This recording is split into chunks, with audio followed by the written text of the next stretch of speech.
Two household internet names, Cox and Frontier, go head-to-head. Which one really delivers?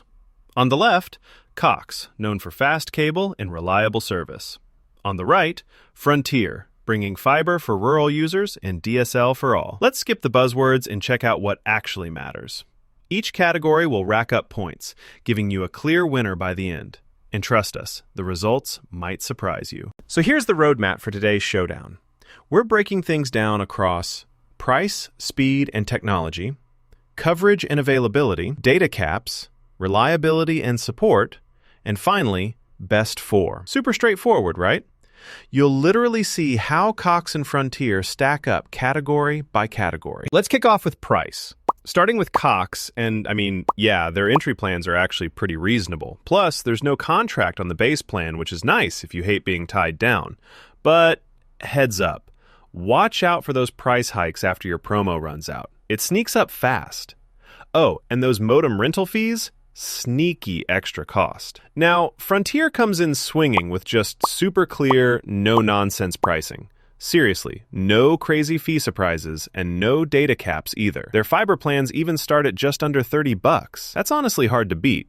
Except if you're stuck on their DSL, it's not quite as competitive, and fiber isn't everywhere yet. But price-wise, between the two, Frontier just has the edge here. All right, let's talk speed and technology.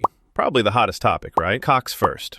You can get cable up to 2 gigabits per second, which is fast, and their hybrid setup actually works pretty well for most people. But let's be real. Uploads kind of stall out around 100 megabits per second. And with cable, you're sharing bandwidth. So if Bob next door is gaming, you might feel it. Moving to Frontier, oh, and here's something cool. Their fiber plans go up to 7 gigabits per second.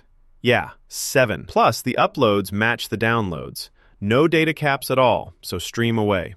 The catch? If you wind up on their DSL, it's a whole different story. Speeds drop below 25 megabits per second. And again, fiber isn't everywhere. But in raw speed and tech, Frontier takes the lead. Next up, coverage and availability. Cox is honestly everywhere in the cities. If you're urban or suburban, they've got a solid cable network. Reliable for those folks, no question. Their biggest con? Not much rural footing. Now, Frontier tries to swoop in here. They've got great rural presence and fiber's on the rise. But right now, fiber is just about 42% of their served area. So the rest? DSL territory. So for coverage, it's Cox that wins, especially if you're in more populated areas. Okay, quick pause. Did you know over 70% of fiber users report being super happy with their service? Like way more than folks on cable or DSL. Makes you think about those upgrades, right? Let's look at data caps.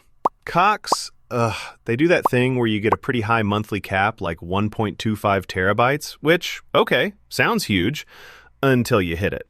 Then it's hello overage fees unless you pay extra for unlimited. Frontier? None of that. Every single plan, 0 data caps. Makes their slower DSL almost feel like a cap, honestly, but it's not official. Super refreshing. Frontier's got this category locked down. Reliability and support. Let's get honest here. Cox offers consistent cable performance. Their backbone is solid and they've been around forever, so you get an established support setup. Sometimes you hear grumbles about customer service, but generally it's all right. Frontier's fiber is super reliable. Once installed, it just works. Their plans are easy to understand too, but their DSL, not always the best. And support is kind of hit or miss depending on your luck. So I say it's actually neck and neck here. Neither one sweeps the floor, so we're calling it a tie. Sliding into best four.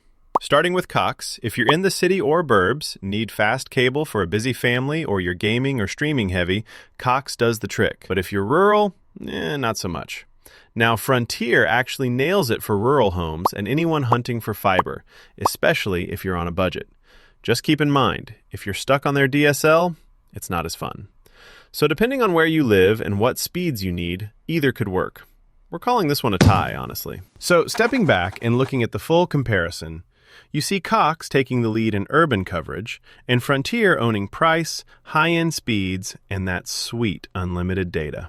Honestly, they both have strong points, but shine in different settings. Here's my take. If you're in the city and want fast cable, Cox is your go-to. But if you're living out in the sticks, or just want no data limits and insane fiber speeds, Frontier is honestly the better choice. If this helped you out, make sure to stick around, because we've got way more ISP throwdowns coming. Next up, maybe the satellite giants. Who knows? Don't